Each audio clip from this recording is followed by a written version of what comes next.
Le doy la bienvenida a todos los que se sumaron a esta charla, a esta sala donde vamos a hablar de educación que todos valoramos como igualadora de oportunidades, también muestra una desigualdad cuando ocurre una cuestión como como esta crisis que está atravesando todos los sistemas y a todas las personas en el mundo. Bueno, también nos muestra una educación muy vulnerable y una educación que está mostrando una desigualdad importantísima. Para todos voy a presentar a quienes van a exponer. Organizamos esta charla con la Fundación Karakachov y la Fundación Rojas, así que bueno, agradecemos el espacio y agradecemos a quienes van a exponer, que las voy a presentar ahora, que tienen las tres mucha experiencia en educación y mucha trayectoria, así que voy a ir leyendo mientras se van incorporando otros asistentes a la charla, que los voy a resumir un poco porque son bastante largos. Primero vamos a escuchar a Cristina Vesco, que ella va a dar un panorama sobre la educación, digamos, una visión más general sobre la educación. Ella es licenciada en Pedagogía de Córdoba, es profesora y docente universitaria en las universidades de Córdoba, Morón, en la UBA, en la Universidad de Belgrano, en Luján. Fue capacitadora docente en institutos de formación y fue subsecretaria de Educación del Gobierno de la Ciudad, directora nacional de Educación Media y subsecretaria de Recursos en la Secretaría de Educación del Gobierno de la Ciudad también. Cristina Vesco va a exponer primera porque va a ser un pantallazo general sobre la educación. Después vamos a escuchar a Julia Zanuto, que ella va a hacer un análisis de la educación primaria, la educación media, y Julia es especialista en gestión y conducción del sistema educativo, fue secretaria académica de la Universidad de la Defensa, directora de currícula y planes de estudio de la Universidad Nacional de La Plata, directora de articulación académica, directora del Departamento de Humanidades de la UNOVA, leo porque si no, no me acuerdo, y hoy se desempeña como jefa del Departamento de Orientación Educativa del Bachillerato de Bellas Artes en la Universidad Nacional de La Plata, donde es profesora también. Y por último vamos a escuchar a Marisa de Petris, que ella va a abordar el tema de la educación universitaria, educación superior.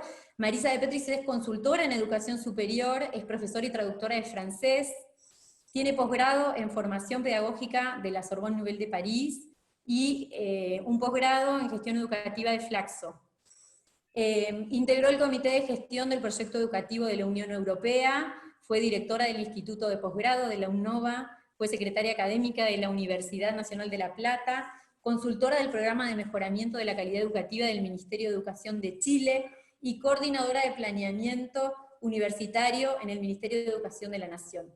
Actualmente es profesora en la UNOVA y en la Universidad Nacional de La Plata.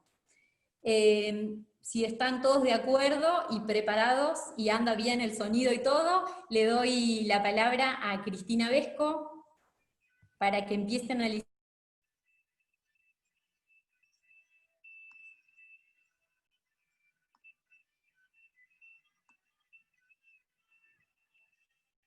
Habilitate tu micrófono, Cristina.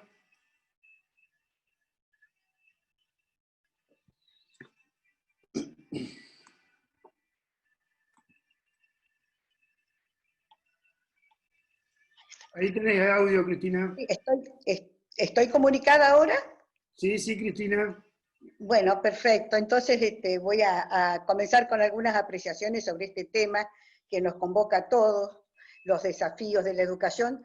Miren, en principio lo que me parece fundamental en este momento, que se replantean las cosas muy de fondo, es que volvamos a tener algo así como una actitud académica, reflexiva, si se quiere teórica, si se quiere recurrir a un marco teórico, que es muy complejo, que es muy rico en materia educativa, y auxiliarnos en esos conceptos para hacer una interpretación de los fenómenos actuales.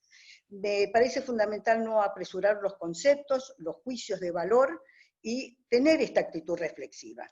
En tal sentido, yo creo que tenemos que apelar a recurrir realmente a disciplinas como desde ya la psicología evolutiva del aprendizaje, la antropología, la sociología, que nos ha dado aportes tan interesantes a lo largo de la historia de la educación, y ha permitido una reflexión pedagógica mucho más rica. Bueno, dejo planteado entonces que como actitud inicial tenemos que tener una actitud de estudio, de reflexión y de teoría. También quiero decir algo vinculado al enfoque en sí. Es fundamental, para no caer en reduccionismos en educación, que adoptemos un enfoque de tipo sistémico. En el sistema educativo todo se comunica con todo, todo se condiciona con todo, y hacer abordajes parciales son francamente empobrecedores y conducen a veces a errores serios en materia de conclusiones o de decisiones de conducción educativa. Entonces, desde el enfoque sistémico que propongo adoptar para estudiar los desafíos de la educación, es que nos encontramos mínimamente con 3 subestructuras en la institución escolar. Yo hablo de institución en sentido genérico, desde ya, con lo cual estoy hablando de la educación formal, de la educación a través de la institución escolar, cualquiera sea su nivel. Y en tal sentido, tenemos siempre la posibilidad de ver esa dinámica interna de la escuela que no siempre se la estudia, no siempre se la analiza, pero que allí tenemos una subestructura de comunicación muy importante, muy dinámica, y que ahora, con todo el tema planteado de la educación a distancia, verdaderamente, digamos, se revierte todo. Hay que repensar las formas de la comunicación porque estamos modificando nuestros soportes tecnológicos para la comunicación. Ya vamos a ver cómo esto yo creo que va a impactar de una manera fuerte, muy fuerte en la didáctica. Es decir, el aula se va a modificar, los vínculos entre docentes, alumnos, los vínculos entre el docente y el conocimiento, los vínculos con la comunidad, todo esto yo entiendo que va a entrar a transitar una dinámica diferente. Creo que positivamente, pero eso sería bueno para analizarlo en otro momento, creo que positivamente porque por lo menos planteo lo fundamental, lo importante que es el acceso a la información. Fíjense, puede parecer algo, si se quiere, no sé, de escasa importancia, pero el acceso a la información, el que la información esté al alcance de todos, aún del alumno en tiempos propios, esto es fundamental porque le va a quitar un poco de esquematismo a la educación. Desde ya le va a cambiar la situación del docente. La relación con el conocimiento, la relación del docente con el conocimiento va a estar modificada, y ustedes saben que la relación con el conocimiento nunca es una relación inocente. Hay un montón de opciones realizadas allí, que son ideológicas, axiológicas. Bueno, estamos ante la posibilidad de una verdadera apertura que nos da esta era, digamos, digital, esta posibilidad. Hay una subestructura interna a la escuela muy importante, que es una subestructura de autoridad. Nos sirve a nosotros este análisis porque ha habido un quiebre de la autoridad escolar y reclamamos a veces el volver a estructurar un pensamiento sobre la base de una estructura de autoridad. Ocurre que en la prepandemia y hacia atrás, bien hacia atrás, se criticó mucho la escuela, y se la criticó y se la tildó de autoritaria. Es decir, cuando se hace un análisis de autoridad y se lo convierte en autoritarismo, comienza a haber problemas en la aceptación de la norma y de las formas en que los roles se desempeñan. Entonces, me parece que a la hora de los cambios educativos que estamos por analizar en esta etapa, una buena reflexión sobre el sentido de autoridad en la institución escolar es fundamental. Finalmente hay una estructura funcional que tiene que ver con roles y funciones y que, bueno, también hace a la vida diaria de la escuela. No siempre estamos pensando en estos términos, pero prácticamente el día a día cada docente y cada directivo tiene que rearmar su propio rol en la búsqueda de un equilibrio y de un mejor resultado pedagógico, pasando toda clase de adversidades y de improvisaciones, porque esta es la realidad de la educación argentina. No hace mucho tuvimos la desgracia de un episodio que que todo el país quedó asombrado cuando una vicedirectora pierde la vida junto a un auxiliar de maestranza, entiendo que era de la escuela, cuando a las 7:30 de la mañana explota algo en la cocina y mueren, preparando un desayuno. Entonces, muchos nos hemos preguntado sobre la infraestructura escolar, sobre los destinos del dinero que debieran estar garantizando la vida de la escuela, pero no sé cuántos nos hemos preguntado bien qué hacía una vicedirectora preparando el desayuno. ¿Qué quiero decir con esto? Es muy loable preparar el desayuno, no es ese lo que yo quiero señalar. Lo que sí quiero señalar es que no está preservado en la dinámica escolar el verdadero rol profesional de un docente. Cientos de directores de escuela y vicedirectores están hoy atendiendo este tipo de tarea y descuidando, o por lo menos quitándole tiempo a lo que es específicamente pedagógico. Entonces tenemos un doble discurso. Queremos calidad de la educación, queremos cambiar la formación de los docentes, mejorar su nivel en términos generales, pero al mismo tiempo la realidad de la educación nos enfrenta con estas limitaciones para el desempeño de su rol. Este tipo de información es la que nos puede dar el abordaje de la institución escolar desde la estructura funcional. También este esquema de tipo sistémico nos permite pensar en el contexto, porque todo esto se desarrolla no en abstracto, no sirven las apreciaciones globales en educación, lo que importa es la contextualización de la institución escolar. Esto es la radicación y toda esa relación que tiene con el entorno sociocultural, que es un entorno político, es un entorno económico, es un entorno de múltiples dimensiones. Todo esto influye en la escuela y todo esto influye en el trabajo docente. En consecuencia, planteo la necesidad de estar siempre atentos a la contextualización del proceso educativo. Y ya que estamos hablando del contexto, en tiempos de pandemia y de pospandemia, debo plantear entonces que la reflexión y el acompañamiento tiene que ver ahora en gran medida, no podemos dejar de hablar de la pobreza.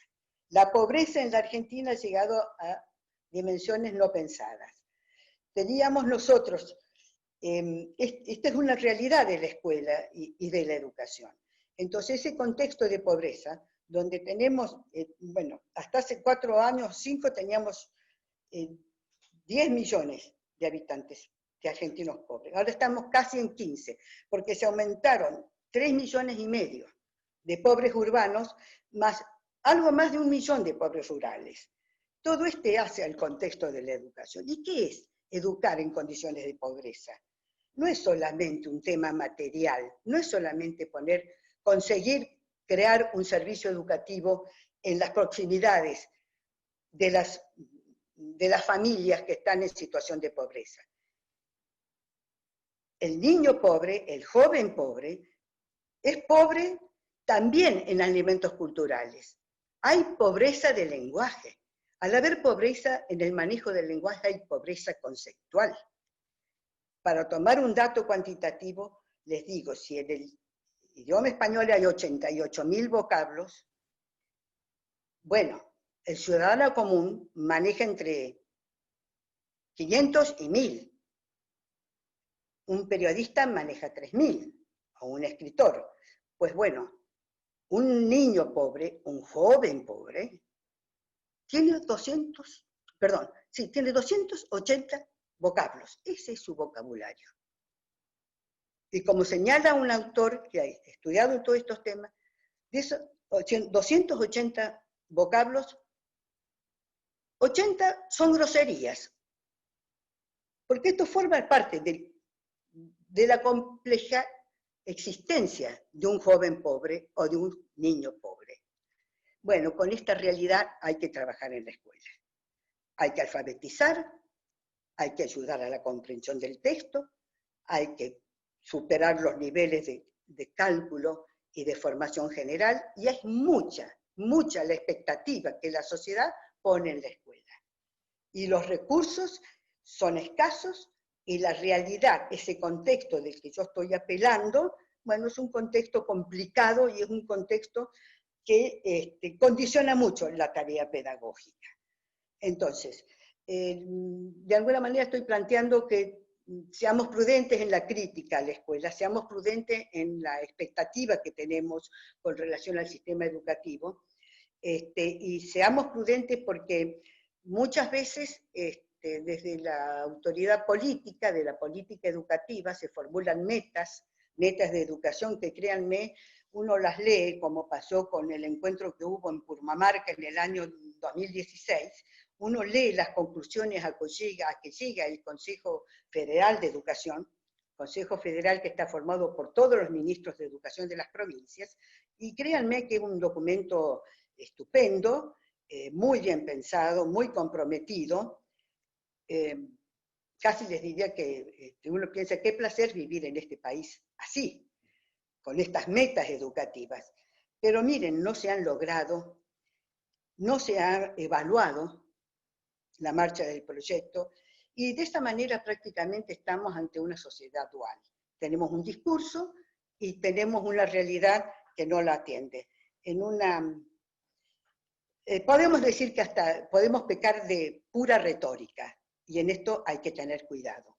Bueno, no sé si puedo extenderme un poco más, o en principio creo que estoy dentro de los minutos que me habían otorgado.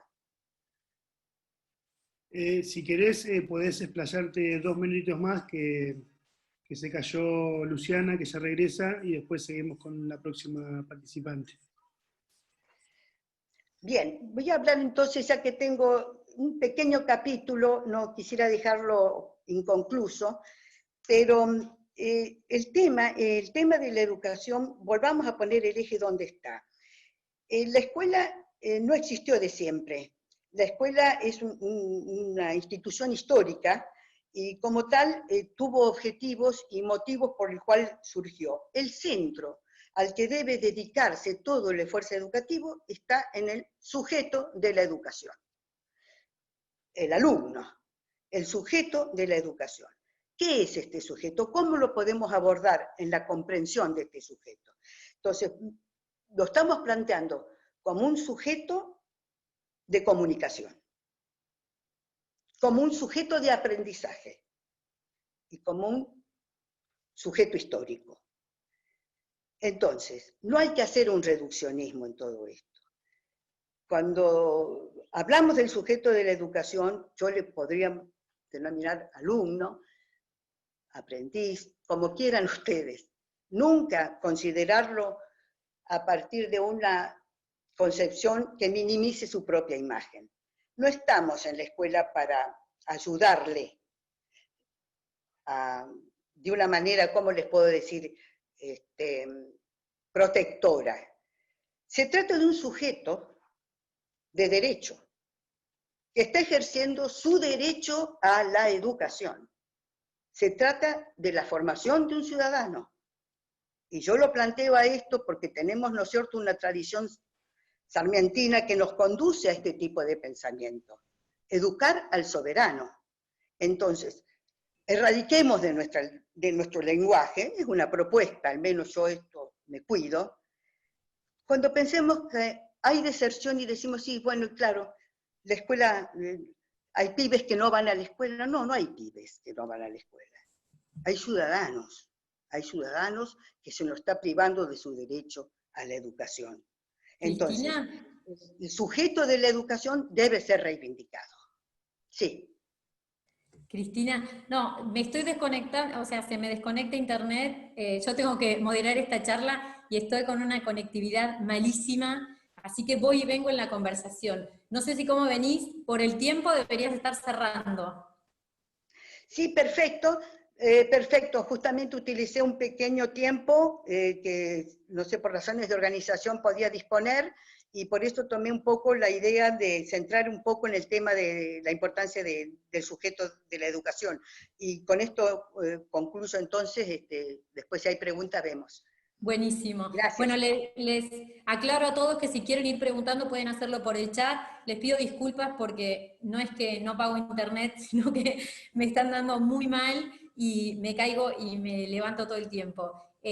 Ahora le doy la palabra a Julia Sanuto, que va a hacer su intervención y su análisis sobre la educación media y la educación primaria.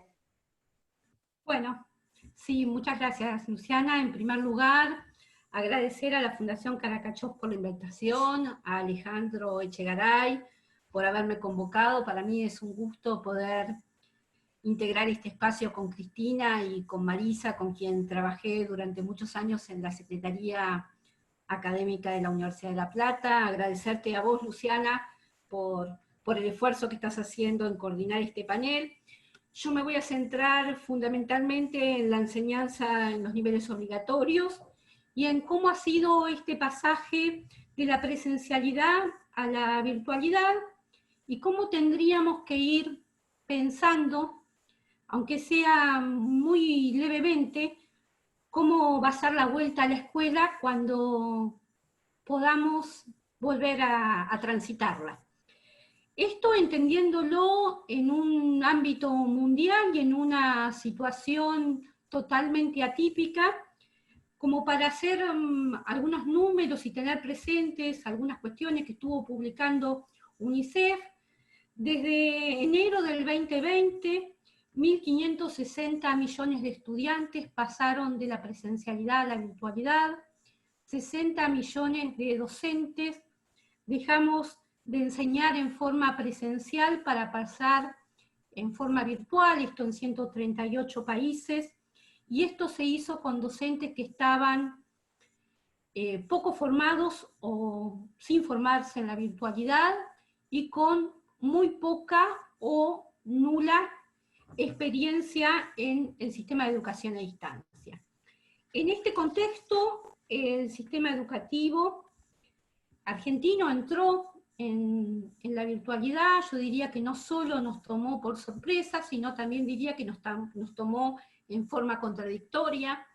Contradictoria si uno piensa que un viernes el ministro de Educación de la Nación reunió a los ministros de Educación provinciales y a las autoridades de las universidades nacionales y les aseguró que no se iban a suspender las clases, que íbamos a seguir con la educación presencial, y 48 horas más tarde, es decir, el domingo, el presidente de la Nación comunica que se suspenden todas las actividades en todo el territorio de la Nación y en todos los niveles educativos.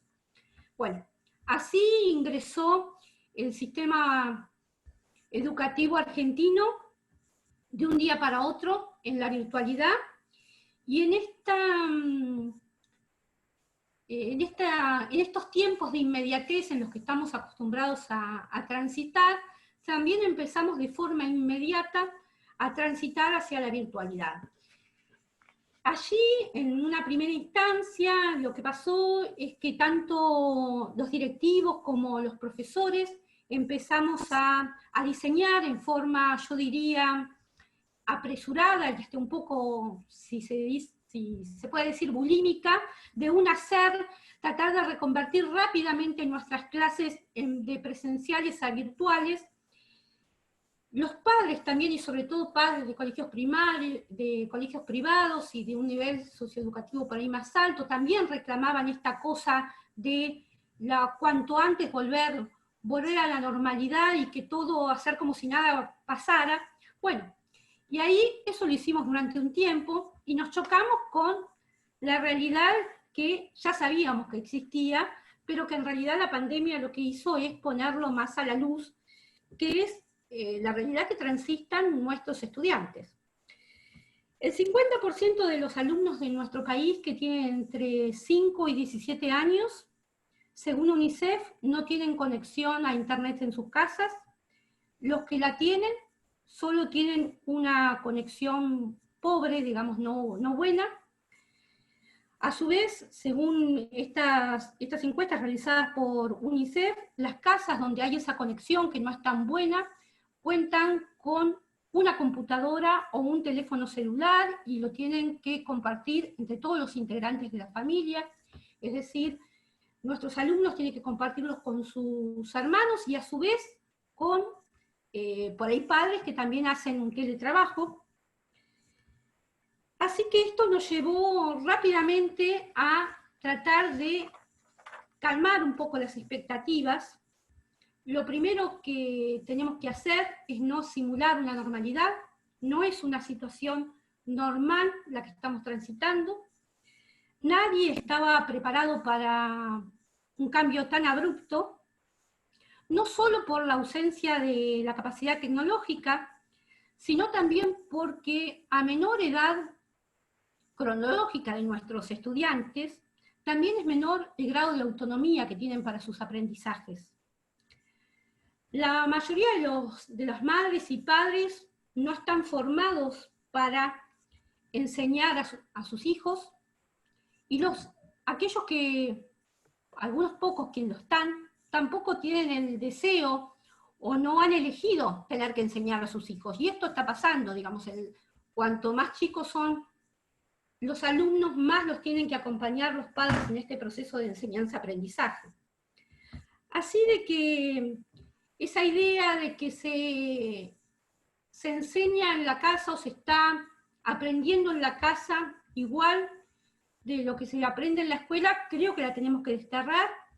Primero que por esa idea que tenemos de casa, que es una casa con todos los recursos materiales y culturales, a los cuales solamente una porción mínima de nuestra población tiene esa casa ideal que nosotros pensamos cuando diseñamos algunos dispositivos, pero aún así, en el mejor de los casos, que esa casa sea la ideal, con condiciones culturales y materiales satisfechas, tampoco lo que sucede adentro de esas casas es un holograma de lo que sucede en la escuela. La escuela es otra cosa. En la escuela hay un recorte de lo que es el afuera. En la escuela hay una cantidad de días y horarios que se dedican a esa enseñanza y a ese aprendizaje. Hay docentes que les pagan por esa enseñanza. Y si bien, digamos, nuestras escuelas son desiguales y cuando uno cierra la puerta del aula, tratamos de que sea lo más igualitario posible esa enseñanza. Y estos bordes entre lo público y lo privado, lo igual y lo desigual, en este momento están difusos. Dentro de estos 3 meses que estuvimos, digamos, enseñando desde la virtualidad, algunas cosas los docentes fuimos modificando y fuimos también aprendiendo.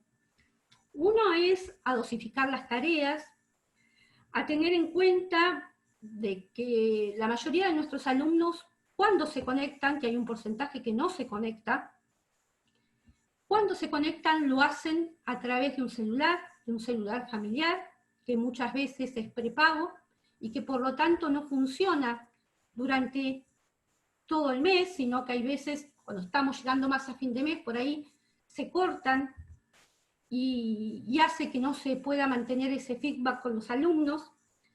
También la realidad de que muchos de nuestros directivos y docentes se encuentran en este momento más preocupados por asistir desde lo alimentario y desde lo sanitario a los estudiantes y a las familias de esos estudiantes.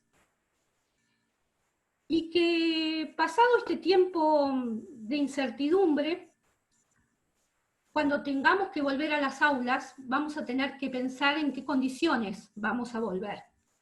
Sin lugar a duda, vamos a volver con alumnos más pobres, porque la educación en nuestro país va a haber aumentado. El Ministerio de Educación, a través, creó el programa de evaluación nacional de continuidad pedagógica, en el cual durante los meses de junio y julio se van a estar evaluando a 25.000 docentes de todo el país, de escuelas públicas y privadas, rurales y urbanas, de todos los niveles educativos, a 50.000 directivos, a 2.800 familias, intentando tener una aproximación de lo que ha pasado en este tiempo que llevamos evaluando. Cuáles han sido las condiciones institucionales, cuáles han sido la organización de los docentes, cómo han sido las posibilidades de aprendizaje. Los resultados parciales se esperan que estén para el mes de agosto y la publicación final de estos resultados en octubre. El gran desafío que tenemos es cómo va a ser el Estado para garantizar el derecho a la educación, la igualdad de oportunidades, cómo se va a resolver esa mayor desigualdad con la que nos vamos a encontrar. Hasta ahora el Consejo de Educación, que como dijo Cristina, lo integran todas las jurisdicciones provinciales más representantes de las universidades nacionales, se fijó algunos acuerdos básicos que son en esta etapa de virtualidad, no calificar con la calificación tradicional numérica, sino hacer una evaluación más formativa, conceptual, porque en realidad no tenía mucho sentido evaluar en este momento, no sabíamos a quién estábamos evaluando, si a los alumnos, si a los padres, si a los más favorecidos, si a los menos desfavorecidos.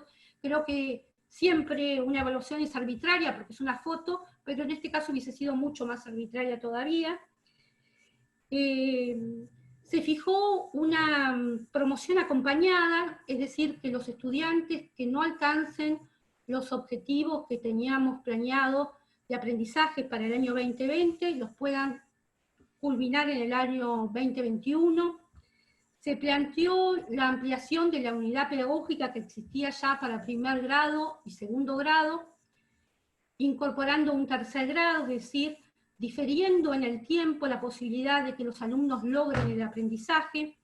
Donde está situada la mayor preocupación, en realidad, es en los inicios y términos de cada uno de esos niveles.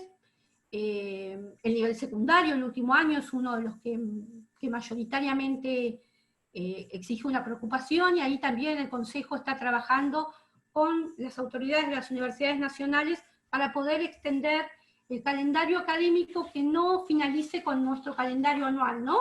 Que sea más un calendario al estilo europeo que pueda continuar el año que viene. Necesariamente cuando volvamos a las aulas vamos a tener que priorizar contenidos y adecuar esos contenidos. Hay que pensar cómo vamos a acompañar a los docentes para llevar a cabo esta readecuación. En lo personal, yo no creo que tenga que caer el peso en los docentes que están ya, digamos, demasiado exigidos en esta etapa. Creo que ahí los pedagogos y los equipos curriculares de cada una de las jurisdicciones deben poner su palabra. Y lo que sabemos hasta el momento es que no hay soluciones mágicas que para el post-aislamiento, que todo está por pensarse, que no sabemos muy bien lo que tenemos que hacer, pero sí sabemos que no se puede hacer cualquier cosa, y que tampoco se puede hacer como que no se pasó nada. Y ya, como para ir dándole también ahora la palabra a Marisa, diría que en realidad ahí las universidades tienen sin lugar a duda, las universidades en general y los sistemas preuniversitarios en particular, quienes venimos transitando, cabalgando entre ambos niveles en estos meses, por las características que tiene nuestro sistema preuniversitario, creo que tenemos una experiencia enriquecedora que podría ser de utilidad para el resto del sistema educativo. Creo que no me extendí en el tiempo. Muy bien, cumpliste muy bien los tiempos. Y muy interesante todo lo que planteaste. Ahí me decían que no hay chat para preguntas, que van a tener que levantar la mano. Hay una función que dice levantar la mano para pedir la palabra, para hacer alguna pregunta luego de la exposición de Marisa de Petris, que va a hablar ahora de la educación superior, de la educación universitaria. Ahí está, veía que estaba sin micrófono. Gracias, Luciana. Bien, buenas tardes, ¿cómo están? En primer lugar, quiero agradecer especialmente a la Fundación Sergio Karakachov y a la Fundación Ricardo Rojas por esta posibilidad de poder reflexionar en forma conjunta en la tarde de hoy. Saludar a quienes me precedieron, Cristina, Julia Sanuto, Agradecer a Luciana, quien le va a tocar la peor parte, que es la de moderar, la parte más, me parece más enriquecedora, sin duda, de este encuentro, como de todos estos encuentros que se están realizando. Saludar también muy especialmente a la audiencia, veo muchas caras conocidas, la verdad que es una gran alegría poder compartir con todos ustedes. No me gusta de esta manera, porque en realidad tener que hablar mirándose su propia cara delante de un cuadrado de computadora no es realmente lo mejor, pero bueno, esto es lo que nos ha tocado. De esta manera nos estamos comunicando, y más allá de algún tipo de flexibilización que pueda haber, vamos a continuar con la virtualidad sin duda por bastante tiempo más. Tal como decían mis colegas quienes nos antecedieron, no estábamos totalmente preparados para una situación de esta naturaleza, y además muchos hogares no contaban y aún no cuentan con banda ancha de internet y otros equipos tecnológicos necesarios para asegurar que sus hijos puedan llevar como corresponde el tránsito de esta educación virtual. Esta brecha digital que ya existía, entonces se profundiza. Y si esta brecha se profundiza, que indudablemente es así, habrá que buscar de alguna manera algunas estrategias, ni siquiera me animo a decir que la combatan, al menos que la puedan atemperar.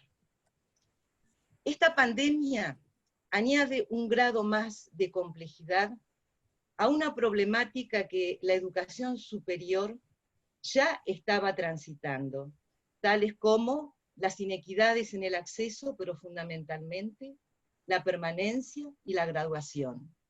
Sin duda, después de esta larga situación de espera a volver a la normalidad, muchos van a quedar en el camino.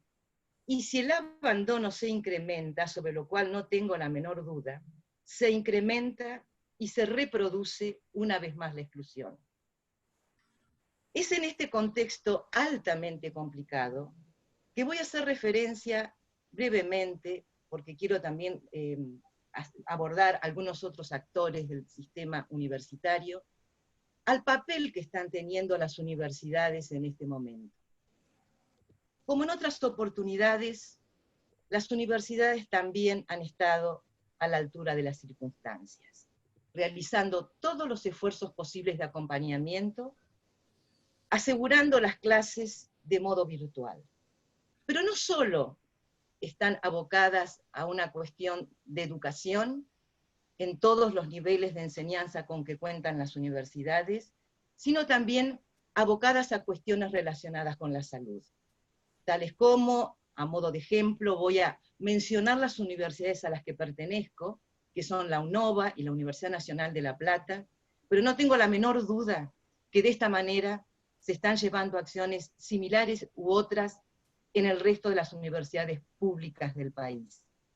Y a modo de ejemplo voy a citar la confección de tapabocas o barbijos, o como quieran llamarlo, la producción de equipos biométricos, tales como respiradores, o la producción de alcohol en gel, el testeo de posibles casos a través de sus laboratorios. Ambas integran la red de laboratorios que finalmente realizan el diagnóstico. En el caso particular de la UNOVA, por ejemplo, la realización de cursos online para adultos mayores, una edad altamente complicada para una situación de encierro como la que estamos viviendo. O el trabajo mancomunado y colaborativo con el Instituto Maistegui de la ciudad de Pergamino. Y aquellas universidades que cuentan con hospitales los han ofrecido para recibir a los pacientes en caso de ser necesario. Es decir, que la respuesta ha sido inmediata y desde el primer momento, pero no solo desde el punto de vista educativo, sanitario, sino desde la enorme contribución que se está haciendo desde la investigación. Y es por ese motivo que yo me pregunto, o más bien cuestiono, la no presencia de de alguna representación universitaria en el comité de expertos de la nación.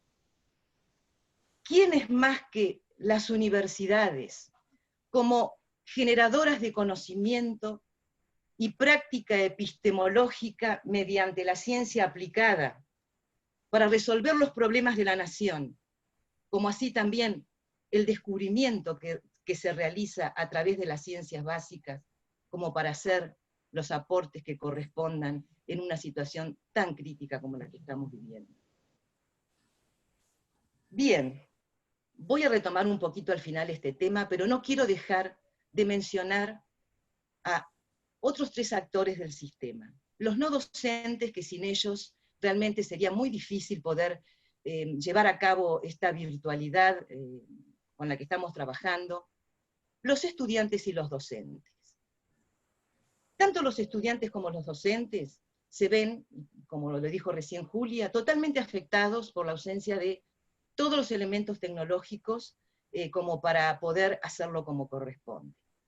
Y en el caso particular de los estudiantes, esto ha afectado enormemente y ha influenciado y ha impactado en su vida cotidiana, porque tuvieron que reorganizarse para ajustarse a una situación de encierro. Y a los más vulnerables, el aislamiento los golpea aún más fuerte. Entonces, en este caso, las desigualdades se amplían, aumentando una vez más la marginación y, lamentablemente, mayores posibilidades de deserción. Los que pudieron, muchos, los que tuvieron tiempo, volvieron a casa. Los que no, están en las grandes ciudades donde se encuentran las universidades. Pero en un caso o en el otro, existe una enorme preocupación económica, porque la suspensión de las actividades laborales de sus padres indefectiblemente que los afecta, provocándose, sin duda, un elemento más de riesgo de abandono. Y la pregunta que se hace en la mayoría de los estudiantes es si lograrán los objetivos que han sido diseñados en las distintas materias. Hay muchas variables intervinientes en esta situación. Los contextos son muy distintos como para prever exactamente qué va a pasar con un alto porcentaje de estudiantes, porque esto impacta distinto a los diferentes perfiles. Y es innegable que en aquellos que son mucho más vulnerables, que cada vez estamos teniendo más, se profundizan las desigualdades existentes y también se generan otras nuevas. En relación con los docentes, con las mismas dificultades ya mencionadas, hay una sensación, yo percibo una sensación de agobio, una sensación muchas veces de frustración, porque en muchos casos, o en un altísimo porcentaje, muchos han tenido que iniciar sus clases sin planes pedagógicos preparados para tal fin. En otros casos, se está aprendiendo y se ha aprendido sobre la marcha. Y en algunos otros hasta se han descubierto, para poner una cuota positiva, competencias desconocidas como para hacerle frente a la situación de la mejor manera. Pero el impacto más evidente es el de la expectativa y el de la incertidumbre. Es decir, ¿cuáles serán realmente los resultados de aprendizaje que van a obtener nuestros alumnos? Piensen que muchas carreras buscan su desarrollo a través de competencias profesionales con un alto porcentaje de actividad práctica, de trabajos en talleres, de estudio de casos, tales como la ingeniería, la medicina, el diseño, etcétera, etcétera. Esto va a provocar indefectiblemente efectos diferenciales incluso dentro de una misma universidad. En fin, podríamos extendernos mucho más, pero yo quiero dejar esta última parte para hacer algunas reflexiones post-pandemia o algunas hipótesis de futuro, sobre las cuales, sinceramente, tengo más preguntas que respuestas y más dudas que certezas. Porque la falta de referencia a este tipo de situaciones es muy difícil predecir qué va a suceder efectivamente en el futuro. Tal como se dijo recién, se anunció la suspensión de las clases un 14 de marzo. Llevamos ya más de 3 meses en esta situación y no tenemos ningún plan de los gobiernos que nos permitan avisorar al menos qué va a pasar de aquí ni siquiera a un mes. Primero es agosto, luego septiembre, se puede perder el año, no, se evalúa, no se evalúa, es decir, entonces yo lo único que tengo que decir es que esto se remitirá hasta que la pandemia lo decida. Una cuestión más a tener en cuenta. Las universidades van a abrir sus puertas en un contexto de plena recesión económica. Y son de esperar entonces importantes recortes en la inversión pública en educación. Bien, suponiendo que esto continúe, hay que comenzar a asegurar desde los lugares que corresponda una mayor conectividad para una mayor cantidad de hogares. Es preciso también planificar medidas compensatorias de aprendizaje para aquellos estudiantes más vulnerables. Pero también planificar adecuadamente la vuelta a las aulas, porque en algún momento esto va a suceder. Y esto hay que organizarlo no solamente desde el punto de vista sanitario y con los protocolos que correspondan, sino también desde el punto de vista financiero.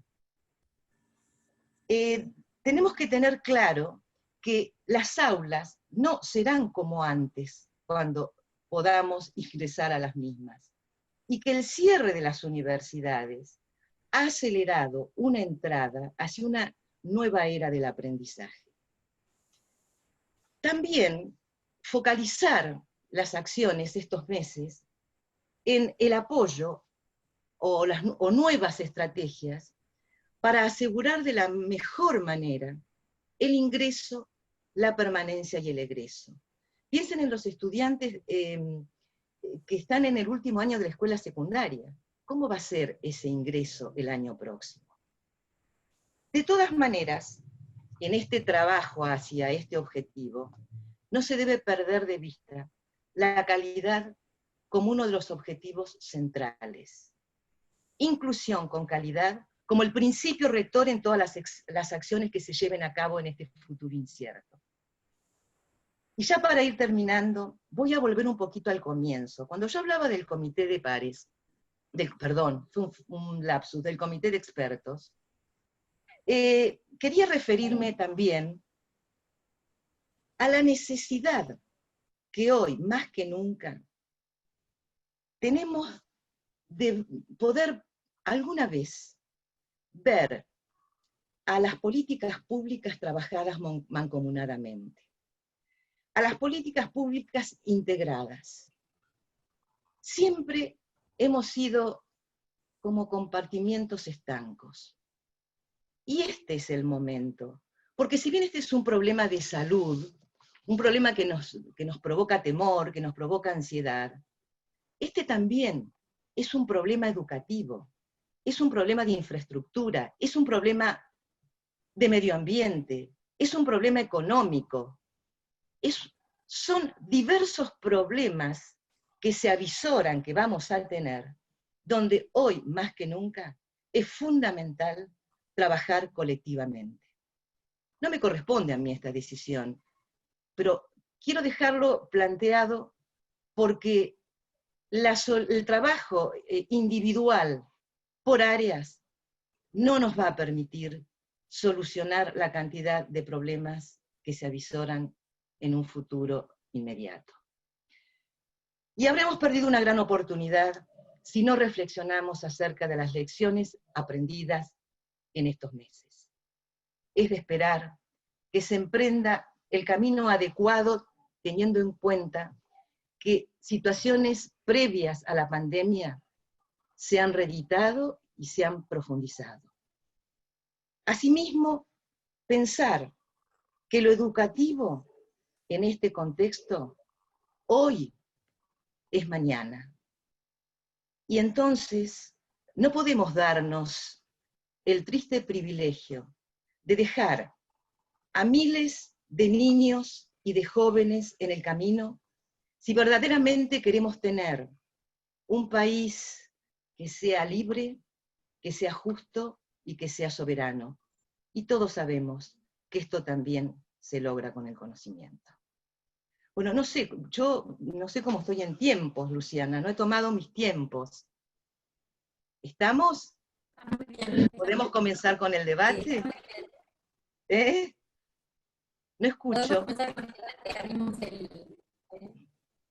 Yo no escucho nada tampoco, porque sigo con problemas de conectividad, pero bueno, vamos a ver si hay alguna pregunta. La verdad que es muy interesante y muy interpelador el tema, porque interpelante, no sé, ¿qué vamos a hacer?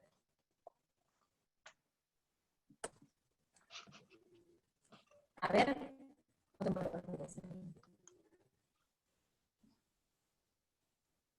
ahí se escucha. Ah, Luciana, si no, modero yo, no tengo problema. Me parece que lo vamos a tener que hacer juntos porque no tengo demasiadas chances. Bueno. Luciana, trata de apagar el video. ¿Sí?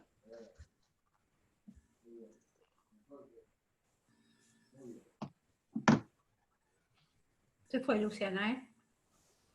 Bueno, Julia, a ver. Si quieren les modero yo, preguntas todavía en el chat no hay, pero si quieren colaboro con ustedes como quieran. Dale. Luciana había pedido que las preguntas no las hicieran por el chat, las hicieran Sí, por el chat o levantando la mano. Ahí lo tenemos a Carlos Espósito, que le vamos a dar el audio, y luego a Lucía Molteni. Carlos Espósito primero. Fíjate, Carlos, si vos podés darte... Ahí estás, Carlos. Sí, hola. Hola. No sé si se ve. Dame un segundito. Ahora sí. Ahí está. Ahí está. Bien. A ver, yo quería ver si se podía salir un poco de la inmediatez, porque entiendo que esto de la pandemia es algo de corto plazo, independientemente que sean 2, 3 meses, 5 meses, cuando llegue la vacuna, no sé, supongo. Y quería plantearles una cuestión personal que tengo que resolver hoy con mi familia. Yo tengo un hijo de 20 años que empieza la universidad, está empezando la universidad hoy en forma virtual, y otra que va a iniciarse en unos años más. Y lo que me pasa es que no tengo la menor idea de cómo qué decirle a ellos, qué es lo que tienen que estudiar, qué es lo que les conviene estudiar, qué es lo que les, más allá de que sea lo que les guste, pero cuál va a ser la carrera que en el futuro vamos a poder decir, esta es la carrera o el lugar donde se va a poder trabajar y donde se va a poder ejercer una profesión en el futuro. Y lo que me interesaba saber es si había algún nivel de debate respecto de cómo va a ser la educación de hoy pensada para el futuro, o si se puede abrir una puerta a discutir esta temática que me parece que es muy relevante. Porque cuando mi padre hace 30 años tenía que aconsejarme sobre una carrera, le era más o menos sencillo. Y hoy yo realmente no tengo ni la más pálida idea de qué decirles a mis hijos. No sé si está clara ¿Te escuchan? Sí. ¿Contestás vos, Marisa? Sí. ¿Me escuchan? Sí. Sí. En realidad, yo creo que lo que nos está faltando en el sistema universitario, en conjunto con el resto de los sistemas, sobre todo el anterior, es un gran debate que nos permita planificar y contar con, digamos, con los datos precisos sobre las carreras que verdaderamente está necesitando nuestro país. Esto se hizo hace muchos años, pero yo no sé si se ha avanzado en este sentido. En general, los estudiantes finalizan eligiendo las carreras como en la época de tu papá, Carlos, medicina, ciencias económicas, y hasta ahí. Nosotros sabemos precisamente cuáles son las carreras del futuro. El tema es que los estudiantes no están decididos a elegirlas. Nos faltan informáticos. Los informáticos se van mucho antes de la universidad o de la facultad en la que están estudiando para trabajar porque son altamente demandados. Las ingenierías son también un área de vacancia en el país. Es decir, sabemos precisamente cuáles son las áreas de vacancia. Lo que no está resultando es que los estudiantes elijan las carreras que corresponden verdaderamente a estas áreas de vacancia. Nosotros hemos debatido en más de una oportunidad si era o no conveniente planificar la educación superior. Bueno, esto es un tema también a discutir y que yo creo que merece un panel aparte. En mi opinión, es decir, no tendríamos mejor forma de poder salir adelante con los problemas que tiene el país y los que va a tener con una educación superior planificada y orientando aquellos espacios que requieren mejor conocimiento, más conocimiento y más preparación para las diversas áreas de vacancia con las que contamos. Y un poco, Carlos, viendo el razonamiento que hacía Marisa, creo que en realidad tampoco nuestros alumnos, cuando ingresan a la facultad, eligen carreras que tengan que ver con las ciencias básicas, porque en realidad es uno de los puntos en los cuales en las pruebas, tanto las PISA como las distintas evaluaciones que se ha hecho, son las áreas en realidad que tienen más vacancia dentro del sistema secundario, en la educación secundaria, donde hay escasa formación de docentes en esa área y donde además la enseñanza quedó de una forma muy tradicional y muy poco vinculada a la realidad. Por lo tanto, los chicos tampoco la eligen porque en sus trayectorias previas no les resultó demasiado amigable. Y creo que ahí está el doble juego, ¿no?, de trabajar en ambos sistemas para que también, digamos, no solo pensar lo que la universidad va a hacer, sino qué se está ofreciendo en los distintos niveles. Creo que eso es importante. Bien, vamos a ahora darle la palabra a Casela y después a Lucía. ¿Tiene el micrófono habilitado? Sí. Ahí lo tiene habilitado, Casela. Bien. Primero, agradecer. Lo hago en nombre de la Fundación Ricardo Rojas, seguramente también en nombre de Sergio Karakachov, aunque no me lo hayan indicado expresamente, porque la riqueza, la diversidad y la profundidad de las opiniones nos han servido para entender todo mejor. Tanto Cristina Vesco, como Sanuto, como De Petris, han sido claras, profundas y demostraron conocimiento de los temas que abordan. Por lo tanto, todos nosotros estamos contentos de haber compartido este momento.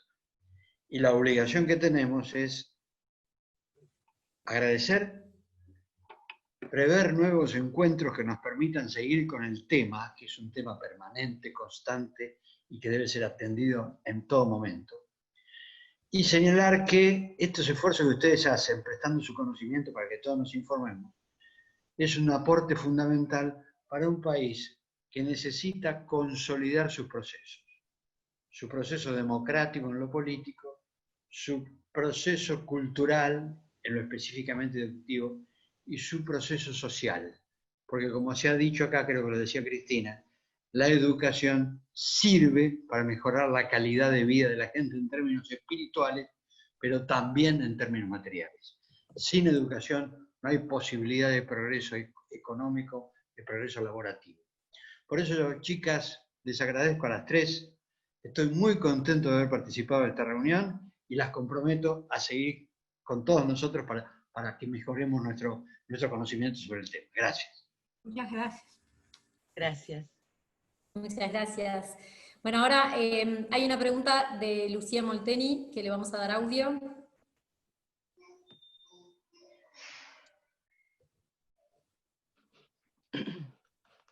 A ver si se puede. ¿Me escuchan? Sí. Sí.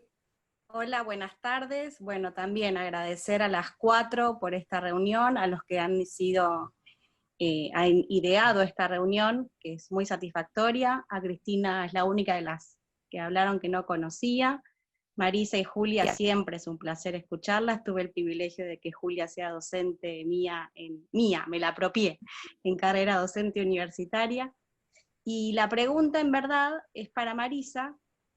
Si podías darnos, Marisa, algunos, no sé si se llama, si decir ejemplos, pero cómo pueden ser estas medidas compensatorias de aprendizaje.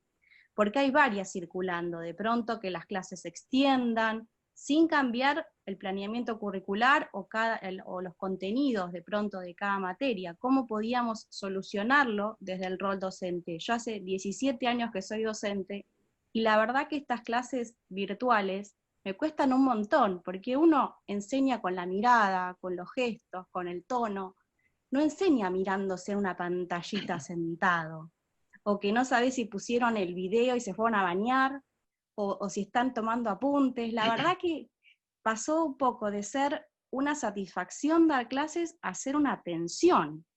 O sea, y no soy la única que nos pasa, a varios nos pasa. Entonces de pronto, cuando dijiste medidas compensatorias de aprendizaje, dije, ¿y esto qué es? Por favor que me lo aclare un poco más. ¿Qué tal, Gracias. Lucía? ¿Cómo va? Bien, esto no es más ni menos que trabajar con estrategias que hemos trabajado no estando en épocas de pandemia. Porque como decía en mi presentación, los problemas de aprendizaje han existido previo a la pandemia. El tema es que se han reeditado. También hay que analizar si estas medidas compensatorias comienzan a realizarse el mes que viene o con la vuelta a las aulas. De todas maneras, estoy pensando, tutorías ya teníamos, habrá que intensificarlas, es decir, habrá que tener muchas más, y algo no muy agradable para los estudiantes y nosotros docentes, pero a mí me parece que también vamos a tener que pensar en medidas compensatorias en los recesos del verano y parte de las vacaciones de invierno. Pero hay una cuestión a la que quiero hacer referencia en este punto. No se trata de medidas compensatorias porque sí. Porque aquí estamos hablando indudablemente de una cuestión que se refiere a la inclusión de los estudios universitarios. Inclusión no es simplemente acceso. Es decir, inclusión es acceso, o sea, las medidas compensatorias para los estudiantes de los primeros años, es permanencia, es progreso y es egreso con calidad. Fíjate vos, Lucía, en todos los, digamos, en todo el recorrido de una carrera donde ya tenemos que comenzar a trabajar. Por eso yo les decía, acciones a realizar si esto continúa. Estamos pensando en 3 o 4 partes del recorrido universitario, y fundamentalmente un progreso que tiene que ser con calidad. No nos sirve inclusión simplemente, porque quienes se gradúan tienen que poder insertarse adecuadamente en el lugar que correspondan una vez que han terminado sus estudios universitarios. Entonces, sería, yo creo, a tu pregunta, tu pregunta fue ¿cuáles? Yo digo, ¿cuáles? No se me ocurren otras de las que te estoy mencionando. ¿Y cómo? Preservando fundamentalmente la calidad. No le escucho a Lucía, a ver. El micrófono cerrado. Ah, Lucía, el micrófono, sí. No le escucho. Bueno, Bueno, pero está muy bien, muchas gracias. Le vamos a dar la palabra ahora a Alejandro Echegaray. Le sacamos el mute. Bueno, muchas gracias, Luciana. Comparto con Casela el agradecimiento de parte de la Fundación Karakachov, tanto a Cristina como Julia, Marisa, que han sido las panelistas de esta primera actividad sobre la temática de educación en términos generales, pero no queríamos poner educación en el contexto de la pandemia, porque en realidad esto es mucho más amplio y creo que la agenda que nos han propuesto es mucho más profunda que la pandemia en sí mismo, más allá que creo que de esto vamos a recordar por mucho tiempo, por muchas décadas, lo que nos ha pasado este año a nivel global y en nuestro país. No solamente en los aspectos educativos, sino también en todos los órdenes de cómo ha impactado este tema o cómo está impactando este tema en el desarrollo de nuestras vidas. También agradecer a Luciana, que ha hecho una tarea de coordinación de esta actividad, y comprometer, voy a después dejar planteada como una pequeña pregunta para las tres, pero comprometer, dado que esta es la primera actividad sobre educación que hacemos, comprometer para adelante, tratar de sostener esta agenda con diversas charlas. Veo en sala que está Carlos Alejandro Sebey. La semana que viene la Fundación Karakachov, puntualmente con el Comité de Diamante Entre Ríos, desarrolla una actividad con la presencia de Sebey. Aprovecho que está acá para decir que la semana próxima vamos a tener continuidad del tema de educación a través de él. También está la posibilidad de desarrollar una actividad con la ministra de Educación de Corrientes, de una de las provincias que gobierna el radicalismo, que seguramente fijaremos fecha próximamente, y tratar de sostener esta agenda en tanto dure la cuarentena, en virtud de que creo que es el problema, es uno de los problemas centrales, como bien decía Casela, de la Argentina.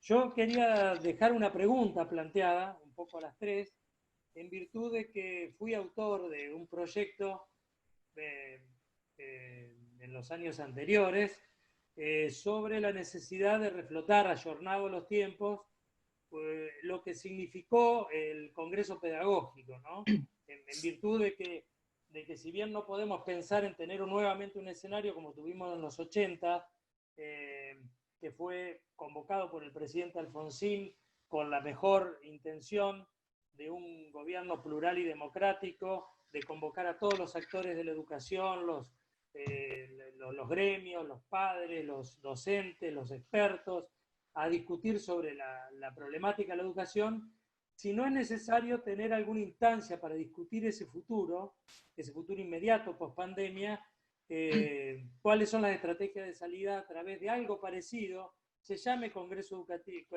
Congreso Pedagógico, o se llame de otra manera, como para tener integrado a todo el sistema federal, a todas las provincias y a todos los niveles. Aquí fue muy bueno el abordaje porque se abordó nivel por nivel, la primaria, la secundaria, la universidad, poder poner patas para arriba el sistema educativo en una instancia de estas características. Esa es la pregunta que dejo planteada para las tres y vuelvo a agradecer los claros conceptos que nos han dejado a todos.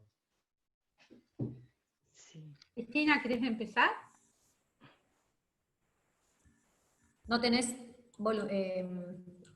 espera. Ahí está. Sí, ¿estoy en condiciones? ¿Sí? Sí. ¿Se me escucha? Ah, bueno. Bueno, es muy interesante el planteo de un nuevo Congreso Pedagógico o algo parecido, un poco en la línea de lo que yo planteaba de la reflexión y el estudio y profundizar estos temas. Hay un tema contextualizando, una vez más, el Congreso Pedagógico. En aquel momento nosotros estábamos consolidando la democracia y la escuela en ese sentido tenía un verdadero desafío. No nos olvidemos que el proceso profundizó su entrada en todos los niveles y obviamente la educación le dedicó una muy buena penetración ideológica. El gobierno de Alfonsín, yo acompañé desde la ciudad de Buenos Aires desde el día siguiente, que fui subsecretaria de Educación durante la intendencia del doctor Saguer. El desafío que teníamos desde ese lugar de conducción y en ese momento estaba vinculado a democratizar la escuela. Este era un gran desafío. La escuela como la recibimos fue una escuela de autoritarismo. La escuela pública, la de la ciudad de Buenos Aires, prácticamente entregaba un aprendizaje de tercera. Los chicos demoraban 3 años en aprender a leer y a escribir en la escuela pública de esta ciudad, no así las privadas. Esto fue realmente un verdadero desafío. O sea que acá yo agradezco muchísimo el espacio, la posibilidad que estas dos fundaciones con perfil político, democrático, nos han ofrecido. Me parece que tenemos que hacer una reflexión porque el tema de la democratización de la escuela, que nos llevó tiempo, fue difícil porque además nosotros lo hicimos desde la amplitud de nuestra ideología, es decir, no entramos en persecuciones, solo queríamos democracia, pluralismo y convocamos a gente de muy diversos partidos políticos. Y todos trabajaron en la confección del currículum, en los métodos de evaluación, y logramos ir cambiando desde adentro la escuela. Llamamos a concursos de oposición, es decir, reincorporamos a docentes y gremialistas que habían sido dejados cesantes durante el proceso. Hubo un reclamo de parte de ellos, porque mientras ellos estuvieran afuera del sistema, los demás pudieron concursar y hacer carrera docente. Desafío para nosotros. Armamos de nuevo esos concursos, convocamos a la gente y reincorporamos de acuerdo con concursos de antecedentes y concursos de oposición. Es decir, democratizar la escuela fue muy complejo y yo hoy les tengo que decir que me preocupa que esto está revirtiéndose en el sistema educativo argentino, porque hay una entrada de contenidos parciales, miradas sesgadas de la historia argentina, y de alguna manera creo que corremos el riesgo de el dogmatismo, desde ya, y el adoctrinamiento. Lo dejo planteado como un tema político, de política educativa muy importante, y creo que los partidos políticos tienen que poner el foco en esto. En fin, esto redondeando lo interesante que podría ser abrir un debate en un marco parecido al Congreso Pedagógico. Bien, yo simplemente acuerdo con lo que planteó Cristina. De hecho, en parte de los cuadernillos que se entregaron desde el Ministerio de Nación se vio ese sesgo ideológico, y creo que sería una oportunidad. Muchas veces nos quejamos de la educación que tenemos, sabemos que ha sido postergada, que cada vez es más fragmentada, que las condiciones de pobreza de nuestros alumnos van aumentando, y creo que la visibilidad que le dio la pandemia no la tenemos que perder, así que celebro este tipo de encuentros y poder seguir organizando. Realmente. Bien. Sí. No lo llamaría congreso pedagógico. La experiencia que tuvimos los radicales, y estamos en un ámbito radical, no fue la mejor. Fuimos, digamos, invadidos por un sector que nos hizo muy difícil trabajar durante esos meses. Pero esto no significa que esté totalmente de acuerdo con buscar un espacio donde podamos debatir profundamente todos los niveles de la educación, porque, como dije anteriormente, se ha abierto una ventana que nos conduce a una nueva era del aprendizaje, donde me parece que hay, incluso más allá de la pandemia, es preciso reformular, replantear y repensar una gran cantidad de aspectos que hacen a la educación. Y volviendo a la pregunta de Carlos Espósito, creo que esta necesidad de orientar a los jóvenes para tener los recursos más pertinentes en función de las necesidades del país, requieren también de un profundo debate de todos los actores, no solo de la educación, sino de la sociedad, es decir, del conjunto de políticas públicas, y aquellos que no la integran, poder tener realmente un debate en profundidad. Así que sí, estoy de acuerdo, Alejandro, totalmente de acuerdo, pero sin ese nombre. Un nombre un poco más moderno, más marketingero. No es una cuestión de modernidad, pues, recuerdos del pasado. En otras situaciones, además, donde teníamos también otra composición y donde también nuestra predominancia era mayoría que ahora, ¿no? Era mayoritaria que ahora, así que también. Bien. Voy a leer una pregunta que se hizo en el chat para Marisa, es de Enrique Ilia, y dice, si se está pensando en la integración universidad, ciencia, tecnología, investigación con el aparato productivo y el mercado laboral. En realidad, las universidades trabajan en forma conjunta con todas las instancias a las que estás haciendo referencia. Incluso en muchas universidades del país hay, digamos, como instancias de focos tecnológicos, polos tecnológicos, perdón, que trabajan conjuntamente con las universidades.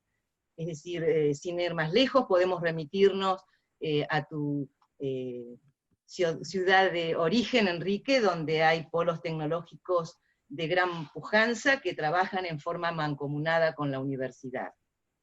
De todas maneras, considero, y por eso es muy apropiada tu pregunta, que eso necesariamente tiene que extenderse a lo largo y a lo ancho del país, porque buscar recursos humanos que hayan realizado carreras universitarias que sean pertinentes para las necesidades del país, también está totalmente relacionado con un trabajo conjunto con el medio productivo, que es el que nos puede indicar con mayor certeza cuál es realmente la pertinencia de las carreras universitarias que se están dictando. O sea que en líneas generales hay ejemplos sobre este tipo de trabajo conjunto. Los resultados tal vez no sean los que esperemos, pero se está trabajando en este sentido. Bien. No sé si Carlos levantó la mano o fue por error. No sé si Carlos Sebey quería hacer alguna pregunta. No. Bueno, entonces le doy la palabra a Emilio Villarino, que sí quería hacer una pregunta. Hola, ¿ahí me escuchan? Ahí estás. Bien. Primero pido disculpas por haber llegado tarde a la reunión, pero bueno, tuve que ir a trabajar a Buenos Aires y me retrasé un poco. Entre paréntesis, ni a la ida ni a la vuelta me pidieron permiso de circulación. No vi absolutamente ningún obstáculo ni para ir ni para volver.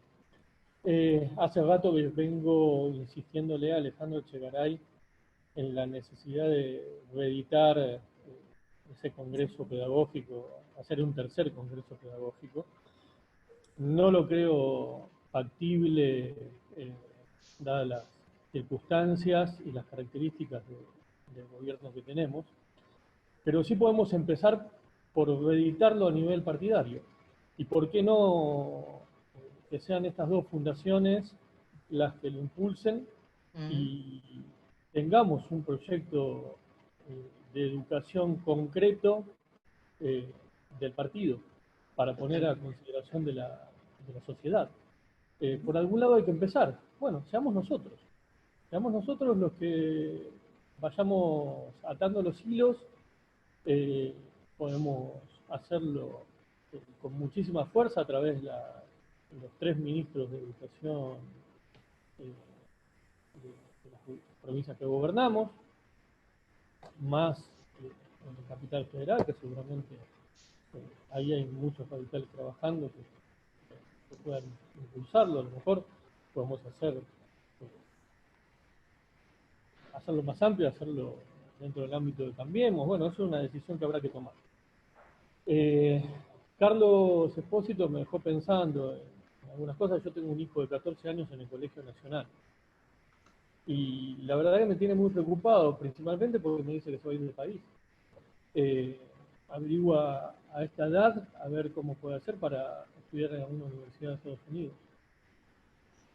Y veo un abismo entre sus primas que van al San George, él que va al Nacional, y sus compañeros de rugby que van a las escuelas públicas de acá de Bonet. Mientras las chicas en el San George tienen 8 horas diarias de clase, él tiene un trabajo práctico por semana o por materia, 2 profesores que se animan a hacer algún intercambio por Zoom, y sus amigos y compañeros no tienen absolutamente nada. Hay un abismo que nos va a dejar esta pandemia a la luz, más allá del abismo que ya existía con respecto a estos chicos de clase media, los de clase alta, con los que apenas se acercan a la escuela, aunque sea para comer. Dado un 50% de población debajo de la línea de la pobreza, la escuela se ha convertido para muchos sectores de nuestra población solamente como un lugar de contención, y no un lugar donde, como me pasó a mí, que vengo de una familia muy humilde, dice jardín, primaria, secundaria, universidad, con la educación pública, y que he podido desarrollarme gracias a eso y pegar un gran salto con respecto a lo que era mis padres, y ni hablar de mis abuelos, que en la partida de matrimonio decía labrador y analfabeto. Entonces, tenemos un partido, tenemos fundaciones, tenemos gente preparada, tenemos toda una historia dentro de la educación y de la universidad. Tenemos la oportunidad y tal vez la obligación de sentarnos, intercambiar ideas y elaborar un proyecto para poner a consideración de la sociedad. Mi hijo en el Colegio Nacional recibe los trabajos prácticos con una X en lugar de la O de la A, en muchos con la E. En los trabajos de plástica son de plástica, estoy diciendo, ni de formación cívica, ni de historia. Los trabajos de plástica son todos trabajos que tienen que ver con un tema ideológico del kirchnerismo. Él tendrá que aprender a diferenciar, y él tiene las herramientas para hacerlo, pero muchos otros chicos no lo tienen.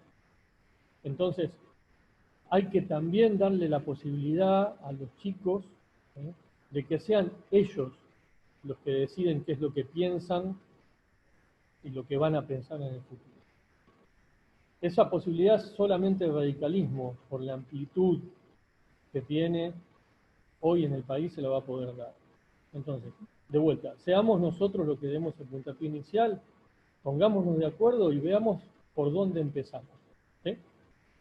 Solo eso. Muchas gracias a las 3.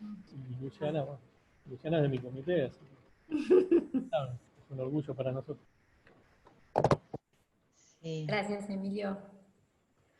No sé, chicas, si le quieren contestar. Sí, en realidad, bueno, era una Nada más. reflexión, era una reflexión a la cual yo me sumo. Me parece totalmente acertado poder comenzar desde algún lugar, sobre todo que estamos asistiendo a un modelo educativo de inclusión excluyente, dado que tenemos un 50% de deserción entre los estudiantes de los primeros años.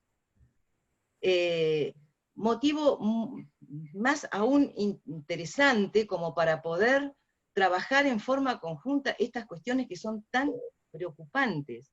Es decir, además, si nuestros estudiantes no terminan el colegio secundario, que es obligatorio, imagínense las situaciones que estamos viendo en las universidades.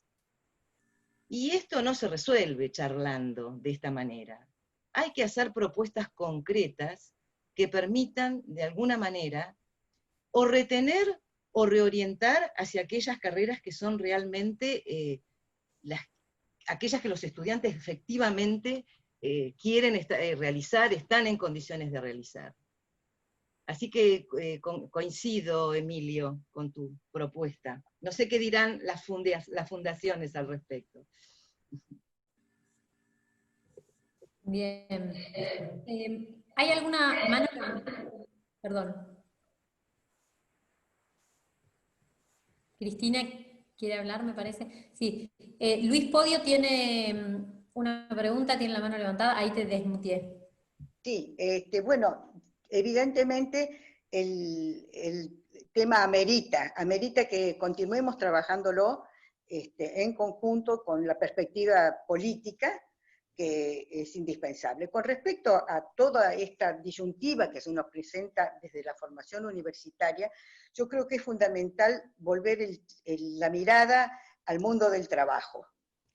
Al mundo del trabajo, que también está atravesando, como parte de esta pandemia, una gran incertidumbre. Hay mucha preocupación en los emprendimientos, no se sabe cómo esto va a seguir, pero sí sabemos que desde el mundo del trabajo, concretamente la OIT, la OCDE, están reclamándole a los sistemas educativos un determinado tipo de graduado. Es decir, acá hay una demanda concreta y el sistema educativo no puede estar mirando hacia adentro. Entonces, todo esto está vinculado con lo que puede ser un verdadero debate en el perfil de los egresados.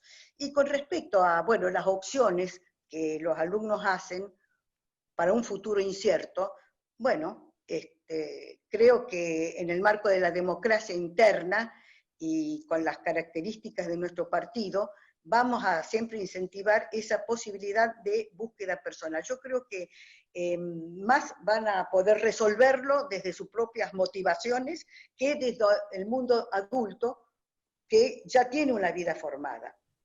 El joven hoy sabe abordar los temas de actualidad con las metodologías propias, y están estos organismos internacionales que manejan y evalúan también con claridad el mundo del trabajo.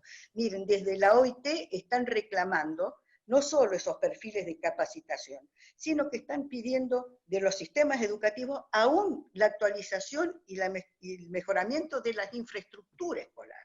Hasta allí nosotros tenemos un déficit importante que perjudica los aprendizajes y perjudica la eficiencia del proceso.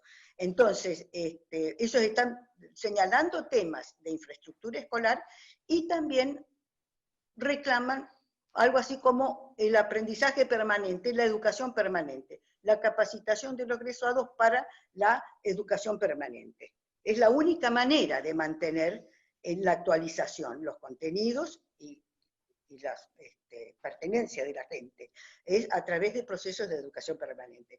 Todo este reclamo que hace el mundo del trabajo lo tendríamos que incorporar y como partidos políticos ponerlo en agenda. Esa sería la idea global. Bien. Luis Podio, tenés audio. Gracias. Gracias a todos, a las tres panelistas, gracias a todos los que participaron, porque muchos han hecho un aporte interesante. Pero me quiero quedar con algo que planteó Cristina al principio, que creo que lo tendríamos que aplicar no solo para la educación, en todos los órdenes de la vida, es aprender a mirar los temas que abordamos con una visión sistémica. Nada está aislado en el espacio, por supuesto mucho menos la educación.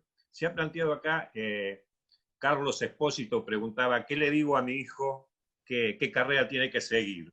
Yo ese desafío lo tuve hace algunos años. Mi hijo ahora, si la pandemia se lo permite, en la universidad se estará recibiendo de ingeniero químico, pero tengo a mi hija en el Colegio Nacional que está terminando 6º año y me pregunta, ¿qué hago? Y bueno, estamos tratando de ayudarla, a orientarla, dentro de lo que a ella le guste, que haga la mejor opción, porque en definitiva es el futuro de ellos, no le vamos a imponer nosotros una carrera. Pero ¿qué notamos a lo largo de estos años? La terrible dificultad que tienen los chicos en la escuela secundaria. Por eso creo que la Universidad de La Plata, no conozco las otras, pero la Universidad de La Plata hace todo tipo de esfuerzos por retener a los chicos en el sistema, para que se eduquen, para que terminen la carrera. Pero vienen con una muy mala formación. Los chicos necesitan aprender física, química, de una manera distinta en la escuela, la matemática en la escuela secundaria. No hay incentivo para que los chicos aprendan materias que les resultan complejas por lo abstracto de los planteos que tienen esas materias. Y nosotros hemos hecho algunos trabajos con mi hijo, con algún otro chico de la UTN, en las escuelas técnicas de acá de Ensenada, para ver si podíamos ayudar. Las escuelas en muchos casos tienen materiales, pero no se usan. Entonces creo que hay que trabajar en eso de coordinar la tarea de la universidad con la escuela secundaria, antes de que el chico termine la secundaria e ingrese a la universidad. Creo que si se logra hacer un trabajo coordinado, creo que muchos más chicos se van a dedicar a las carreras que necesita el país, a las ingenierías, a la informática, en fin, a todo lo que se estuvo planteando. Me parece que es esencial. Por eso, más que una pregunta, lo que yo quería remarcar la necesidad de tener esa visión sistémica y de trabajar con los colegios secundarios, porque yo sé que la universidad hace su esfuerzo, tengo a mi hijo ahí adentro, así que conozco el esfuerzo que hace la universidad. Pero si no logramos integrar la secundaria con la universidad, antes de que el chico salga del colegio secundario, va a ser muy difícil el trabajo. Y va a haber muchos más chicos frustrados porque inician carreras que luego les abandonan porque o les resulta difícil o no les gusta la orientación que tiene la carrera. Ese era mi comentario. Bien. Gracias. No sé si hay alguna pregunta más en la sala. Ahí. Me están levantando la mano, pero la mano real. Ahí está, ya tenés micrófono. ¿Qué tal? Buenas tardes, y bueno, realmente esclarecedor y un proceso donde uno tiene que ver la educación también como herramienta de futuro, ¿no? Y yo analizaba producto de una educación que tuvo uno, y especialmente lo que planteaba ahí Luis. ¿En qué conceptos tienen ustedes, por ejemplo, a las panelistas, con respecto a lo que significa la escuela fábrica? No sé si ese concepto quedó muy atrasado o quedó fuera de este proceso de educación que tenemos en este momento, pero yo les tengo que contar, yo soy producto de una escuela fábrica, de una escuela donde nos formaron para trabajar en la empresa, obviamente, en una empresa pública, que después fue privatizada, ¿no? Pero bueno, pero también tuve la experiencia, por ejemplo, de muchos compañeros míos que han trabajado en la escuela de Ford, en la Philips, y hubo, desde el punto de vista técnico, si bien necesidad propia de la empresa, una formación especial, que es distinta a la educación técnica que hoy, por lo menos mi hijo, está recibiendo desde el Estado, ¿no? Y por eso quería ver dónde en este concepto de escuela-fábrica y obviamente educación técnica, cómo lo veían ustedes, ¿no? Bien, yo aclaro que no soy especialista en educación técnica, ni he trabajado. Sí conozco algunas buenas experiencias que se están realizando en el área cerca de San Antonio de Areco, que es una de las universidades en las cuales doy clases y que tengo docentes que trabajan están haciendo su licenciatura en complementación y me han comentado proyectos, por ejemplo, de escuela fábrica en automotores, relacionados con la fabricación de automotores. Y creo que, bueno, la escuela técnica durante los últimos años ha sufrido un desguace, ha habido poca inversión, y creo que, bueno, que hay que ponerla en valor, y me parecen los proyectos que, por lo menos este que conozco, me pareció muy interesante, y creo que sí, que habría que revalorizarla y ponerla más en valor, pero no tengo una opinión tan acabada del tema, por no ser una especialista dentro de esa área. Para sumar algo más, yo cuento la experiencia que uno vivió, ¿no? Uno vivió en una escuela técnica de la empresa SEGVA, lo dijo claramente, Servicios Eléctricos del Gran Buenos Aires. A partir de ahí, cuando desaparece SEGVA, es la organización sindical, y este es otro tema que quiero meter sobre la mesa, que hay muchas organizaciones sindicales que están trabajando en lo que significa la escuela técnica, la escuela secundaria, y obviamente que están trabajando muy fuerte sobre el tema universitario. Y creo que es un espacio también en el cual da para el debate, da para la discusión, y da para ver los lineamientos justamente que se están marcando ahí adentro de las distintas organizaciones. Yo pongo el ejemplo de Luz y Fuerza, que hoy Luz y Fuerza cuenta también, aparte de tener su escuela secundaria, está teniendo parte de una universidad, y realmente se está trabajando para el futuro, y estamos hablando desde una organización sindical, y lo que yo reclamo es que mi partido se involucre fuerte en el tema educativo, porque realmente es necesario. Necesitamos una república y con libertad, ¿no? Libertad de acá, por sobre todas las cosas. Esa era la aclaración nada más. Sí, yo quisiera agregar a lo que está diciendo Sergio, que ya hace muchos años que se está trabajando voluntariamente en la articulación de la educación superior con la escuela secundaria. Es más, hay hasta programas que se llaman de esta manera, articulación entre niveles. Pero lamentablemente, y hasta que esto no se institucionalice, y esto sea aceptado verdaderamente por el nivel anterior a la universidad, es muy difícil avanzar. Desde mi experiencia, la mayor dificultad que se encontraba en este sentido era superar todas las instancias burocráticas que existen, doy como ejemplo en la provincia de Buenos Aires. Es decir, el inspector jefe, el inspector secretario, era imposible. Por lo tanto, a mí me parece que una importante propuesta para poder trabajar es justamente esto, institucionalizarlo, hacerlo real, que no sea una mera expresión de voluntades. Sin duda, en los lugares más pequeños de la provincia, esto es posible, porque hay otro acuerdo, otra relación entre la escuela y el lugar donde se encuentra la universidad. Pero en ciudades como La Plata, como Capital Federal, etc., ha sido muy difícil poder concretarlo. Simplemente aclarar esto, ¿no? Hay bastante escrito sobre el tema, pero ha quedado en la letra escrita, nada más. Bien, le vamos a dar la palabra a Gabriel Montero, que hace la última pregunta porque ya se nos está haciendo largo, se está acabando el tiempo. Así que, a ver si le damos audio a Gabriel Montero.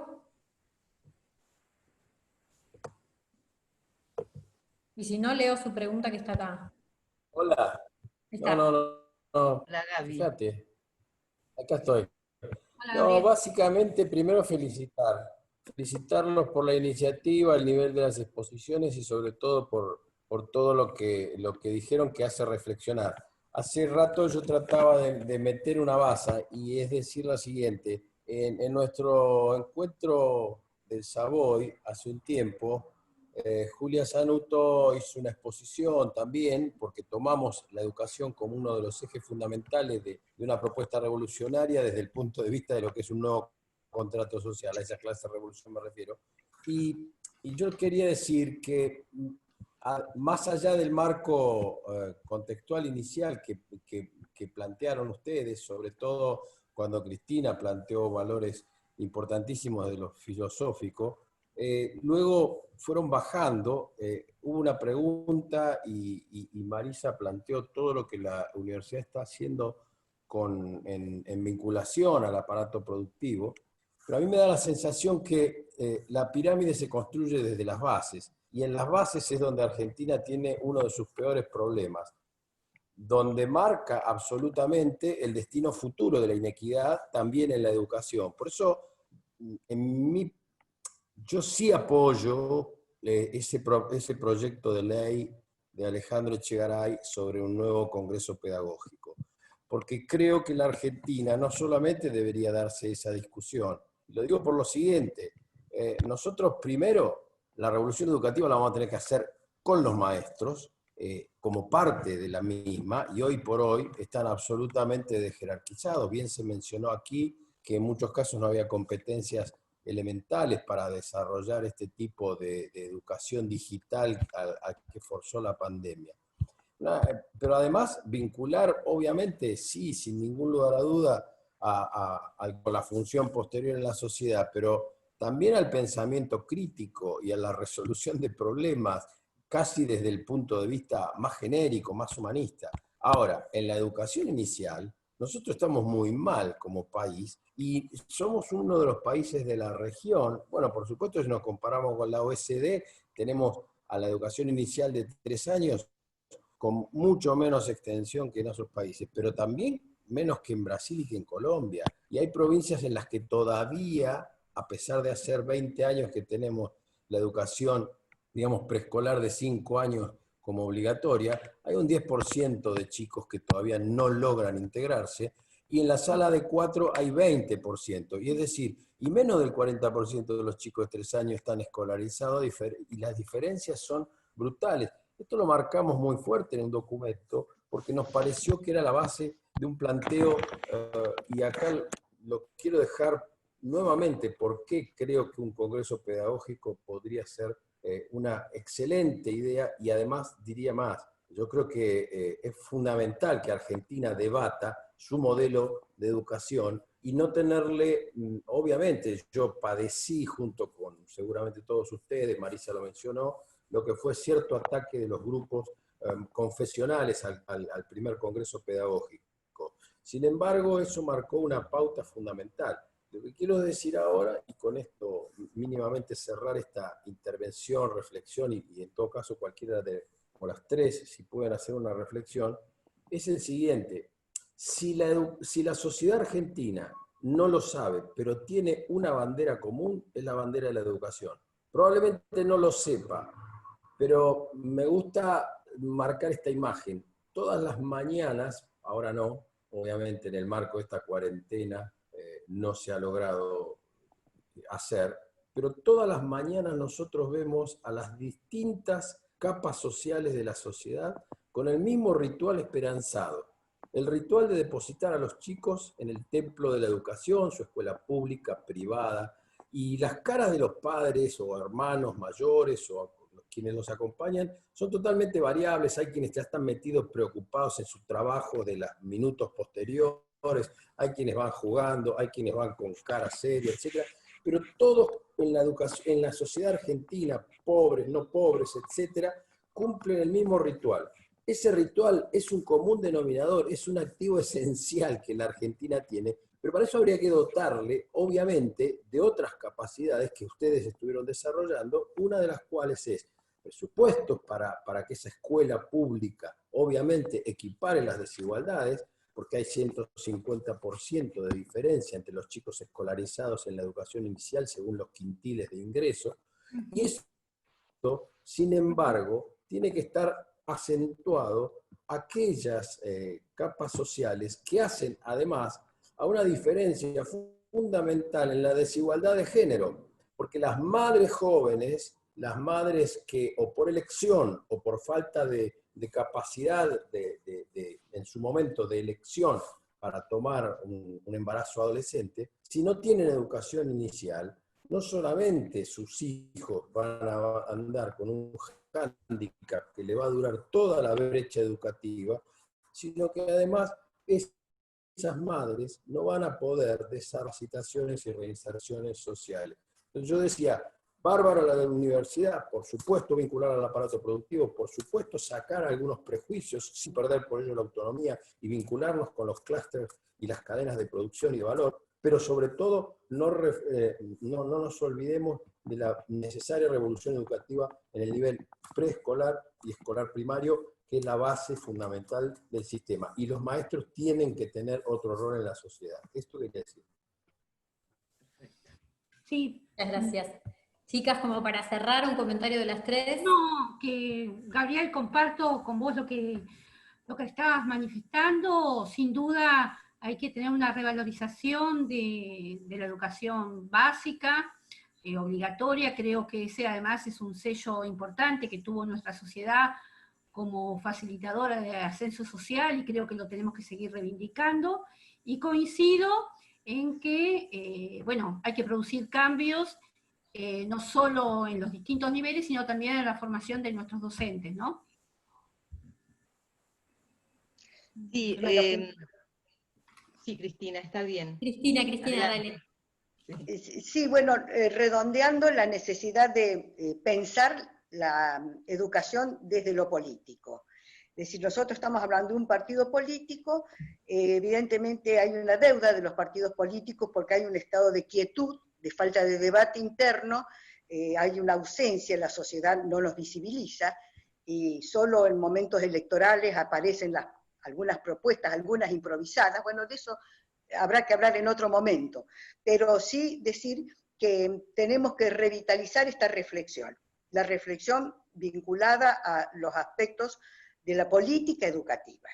Es decir, no podemos continuar con una ausencia en este capítulo, y creo que corresponde, en el caso de la Unión Cívica Radical, que somos la mayoría de los que estamos aquí, creo, o todos, que abramos esto, pongamos las bases y hagamos todo esto sin dogmatismo, con mucha apertura, porque la sociedad en su conjunto y muchas organizaciones, ya sea docentes, gremiales u organizaciones no gubernamentales, tienen cuestiones muy importantes para decir sobre educación.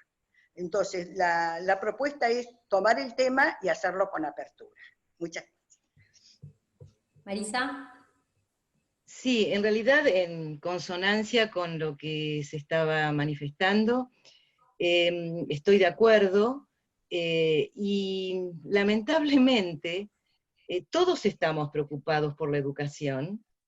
Los padres, bueno, el ejemplo que recién nos daba Gabriel Montero con respecto a la relación que hay entre el padre y su hijo y en la necesidad de educarlo. Entonces preguntémonos dónde está el problema efectivamente, porque si la sociedad lo ve de esta manera, ¿qué está pasando con las instancias de decisión entonces en este sentido?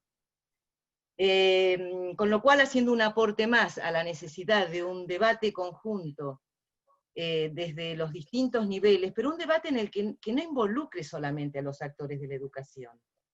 Esto tiene que estar integrado, como decía anteriormente, con el resto de las políticas públicas, para que en el momento en que quienes nos representan y tienen el poder de decisión a través de un poder ejecutivo, realmente lleven a cabo y se cumplan con estas necesidades y con este reclamo de la sociedad entera. Nada más. Bueno, muchas gracias. Y muchas gracias a todos. Ya hace 2 horas que estamos en esta sala compartiendo este debate sobre educación, que por supuesto queda abierto por todo lo que se ha planteado, y seguramente los convocaremos para futuras reuniones como esta, en la que seguiremos abordando el tema de la educación, como tantos otros que se plantean desde la Fundación Caracachov y Rojas, por supuesto. Así que bueno, gracias a todos por haber estado, y atentos a las futuras convocatorias. Muchas gracias. Gracias. Gracias. Nos vemos la Chao. semana que viene. Ahora Chao. están todos abiertos para despedirse. Chao, Carlitos, esta vez espero escucharte. La semana que viene, la semana que viene. Llegué tarde el otro día, así que avísame, ¿eh? Problema, no hay Besos. problema. Chao, saludos. Chao, chao. Gracias a todos y buenas noches. Gracias por la oportunidad. Gracias, Saludos, hasta luego. Cristina. Un beso grande, Cristina Vesco. Gracias. Te voy a escuchar. Bueno, espero no embarrarla. Un abrazo. Muy bien. Muy bien, chicas, gracias. Gracias, Luciana. No, Gracias, perdón, Marcelo Bueno, a Ponti. mis compañeras de panel Internet. Sí, chao. y a la coordinadora. Bueno. Y Gracias gracias, a todos, Marcelo, chicas. también. Muchas gracias. Hasta luego.